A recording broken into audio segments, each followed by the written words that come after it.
Groupe Pelou, l'immobilier bien plus encore présente.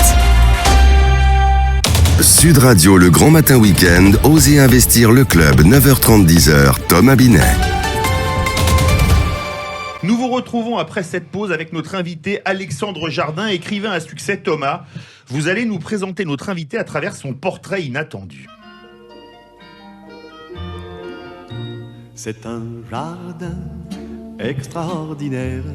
Il y a des canards qui parlent anglais. Leur donne du pain. Oui, Philippe, c'est un plaisir de vous recevoir aujourd'hui, Alexandre Jardin, en particulier avec cette chanson de Charles Trenet dont on pourrait croire qu'elle a été écrite pour vous tant vous êtes un jardin extraordinaire. Vous êtes en effet un couteau suisse de la vie, écrivain, essayiste, cinéaste, pamphlétaire. Vous êtes né un 14 avril, jour où le Titanic a fait naufrage, ce qui explique pourquoi vos engagements et vos coups de gueule ne laissent personne de glace. Le 14 avril qui a vu également naître Robert Doisneau, le photographe du magnifique Baiser de l'Opéra, qui aurait très certainement pu accompagner de photos chacun des portraits que vous aviez décrits dans Chaque femme est un roman.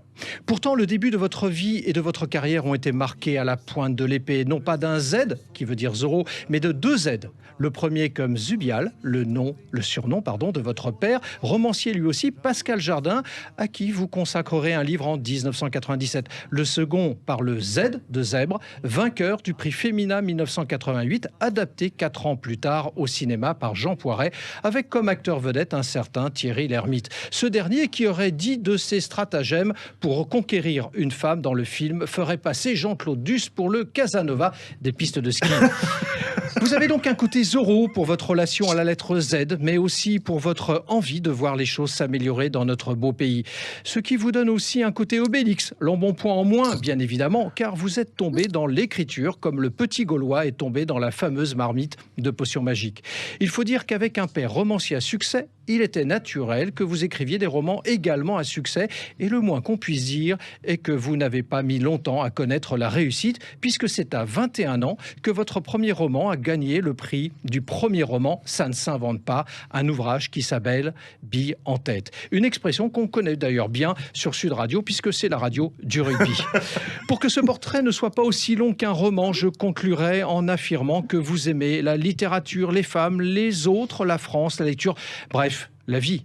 Que vous êtes un épicurien qui tire de la vie chaque goutte de sa substantifique moelle et que nous sommes très heureux de passer ce dimanche matin avec vous. Bonjour Alexandre Jardin. Bonjour. C'est un portrait adorable. Voilà. Merci à vous. Alexandre Jardin, est-ce qu'enfant, vous vous imaginiez écrivain ? Pas du tout. Je pensais que j'allais être empereur. Donc vous voyez que... ah oui, vous partiez de loin. J'ai connu une déchéance. Je suis devenu écrivain.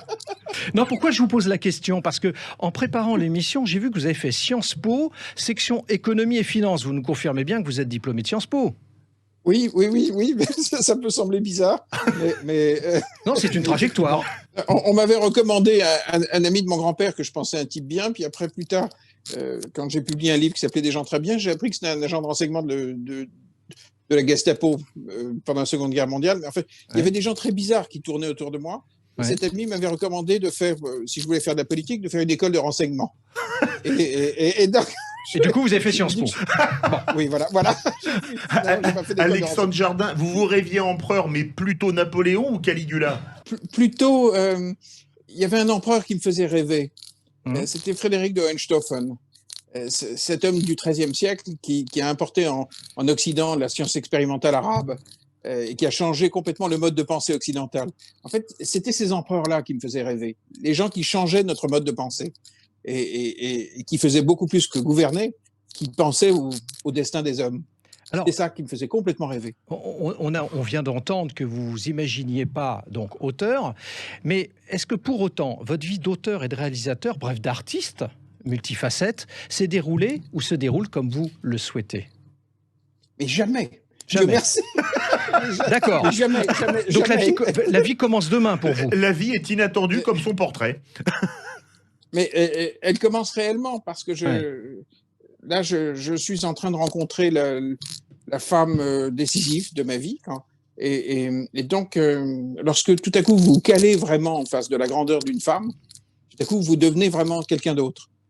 Et donc, bien sûr que c'est complètement une autre existence qui démarre avec une autre puissance. À 21 ans, vous avez écrit Bille en tête, votre premier roman, qui, comme indiqué dans votre portrait, est salué par un prix. Comment on appréhende le deuxième roman, en l'occurrence Le Zèbre, en 1988 ? On n'a pas la peur de décevoir, la peur de se dire on a tout donné dans le premier, ça va être très dur de faire un deuxième ? Et non, j'ai toujours été dévoré par une fringale. Donc, je n'ai jamais connu l'angoisse de la page blanche. Il y a toujours eu une sorte de trop-plein qui sortait. Et puis, je n'ai jamais cru que c'était important.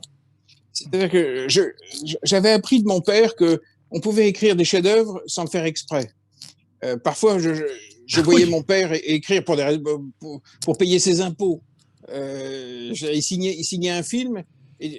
Donc, ça partait pas sur des bases artistiques folles, et tout à coup, ça donnait un chef-d'œuvre. Alors que parfois, il y avait des films qui avaient de grandes intentions et qui étaient lamentables. Au final, donc, je savais que l'art supposait un degré de risque qui avait une énorme part d'aléatoire. Voilà. Donc, je n'ai jamais cru qu'on faisait les choses exprès.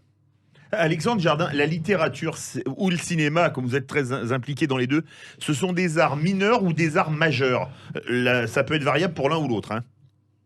C'est majeur si on traite des grands sujets et non pas seulement des intrigues. Je dis ça parce que aujourd'hui on est habitué aux intrigues de grande qualité lorsqu'on regarde les très grandes séries télé. Mais il y a très rarement des grands sujets. Et un sujet, ça n'a rien à voir avec une intrigue. Un sujet, lorsque vous allez voir Cyrano de Bergerac, c'est pas l'histoire d'un mec qui a un grand nez. C'est l'histoire d'une souffrance universelle, celle de ne pas être vu. Donc le sujet est immense et va bien au-delà des apparences. Donc oui, ça peut être grand si les sujets sont grands. Quand vous allez voir un film de Spielberg, le sujet est toujours beaucoup plus grand que l'intrigue.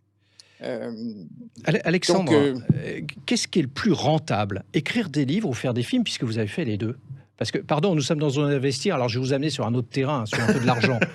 Ce qui est plus rentable, c'est de ne pas le faire exprès.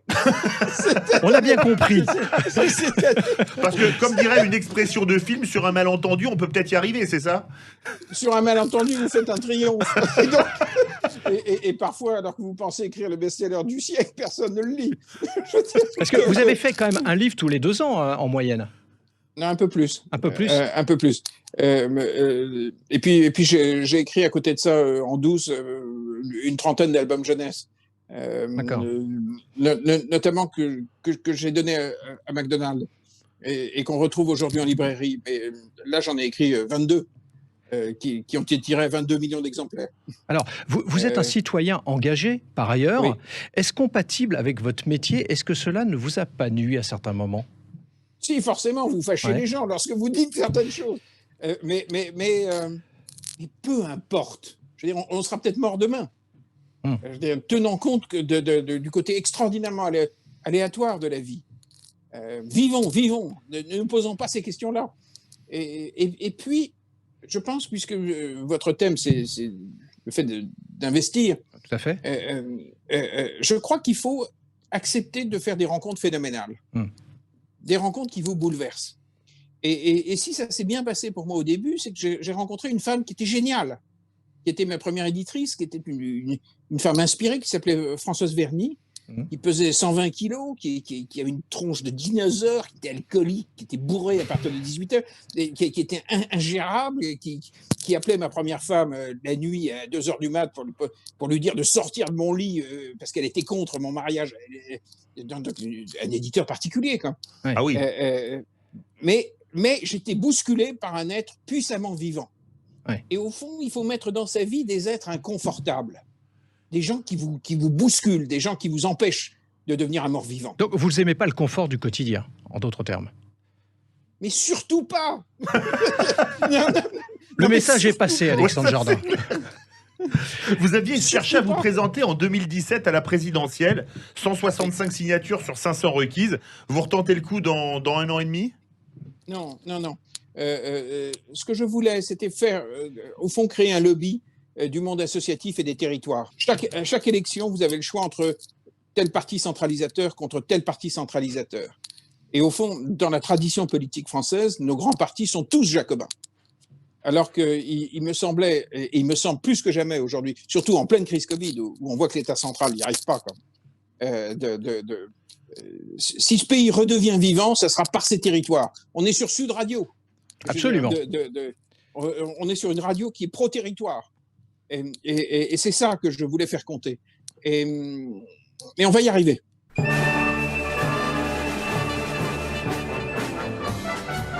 Alors, comme le veut la tradition, vous avez retenu une musique de Nino Rota pour terminer notre rencontre de ce matin. Oui, Giovanni Nino Rota, qui a vécu au siècle dernier, est un compositeur et chef d'orchestre italien, réputé pour ses compositions pour le cinéma, environ 170 films, notamment pour les films de Federico Fellini. Alors, Alexandre Jardin, pourquoi ce choix musical ? Parce que c'est la vie, c'est la gaieté, c'est le jeu. C'est l'élégance absolue de la légèreté. C'est tout le contraire de notre époque, de lugubre, de trouillard, de gens de Nino Rota, ça se sniffe. C'est l'élégance totale dans la légèreté. Donc si je retiens quelque chose de votre passage dans Oser Investir, c'est que la vie commence demain. Merci d'être passé donc du côté de chez nous ce dimanche matin, Alexandre Jardin. C'était le 65e numéro d'Oser Investir, et Oser Investir aussi, ça se sniffe comme du Nino Rota, mais pas autre chose. Merci de nous avoir suivis. Et puis si vous êtes en manque, vous aurez la possibilité de nous écouter de nouveau sur Sud Radio le dimanche prochain, mais également d'ici là, vous pouvez réécouter notre émission sur sudradio.fr et sur tous les dispositifs digitaux dont oserinvestir.fr ou en téléchargeant nos applications. Merci de votre fidélité et à dimanche prochain. Sud Radio, le grand matin week-end, Osez investir le club, 9h30, 10h, Thomas Binet. Avec Groupe Peloux, l'immobilier et bien plus encore.